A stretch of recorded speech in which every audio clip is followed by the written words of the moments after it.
Guys આજકાલ બધા ઇન્ટરમિટિંગ fasting કરી રહ્યા છે. ફક્ત ખાવાનો સમય બદલો અને આરોગ્ય સુધારો. આ ઉપવાસ કરવાથી વજન ઘટશે, કેલરી ઓટોમેટિક ઘટશે, ચરબી ઝડપથી ઓગળવા લાગશે, બ્લડ શુગર પણ કંટ્રોલમાં રહેશે, જેથી ડાયાબિટીસના દર્દીઓને મદદ મળશે.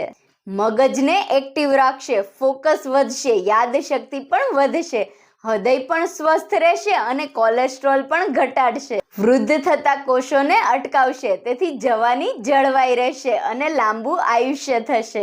આ ઇન્ટરમિટિંગ ફાસ્ટિંગની સૌથી લોકપ્રિય મેથડ 16 કલાકનો ઉપવાસ અને 8 કલાકમાં ભોજન, જેમાં તમે સાંજના 8 વાગ્યાથી સવારના 12 વાગ્યા સુધી કંઈ જ નથી ખાવાનું, ઉપવાસ કરવાનો છે.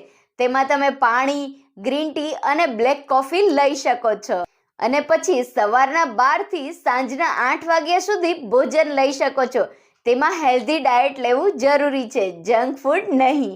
ફ્રેન્ડ્સ, તમે કયા ઉપવાસ કરો છો? કમેન્ટ જરૂરથી કરજો. વિડીયોને લાઈક અને ફોલો કરતા જજો.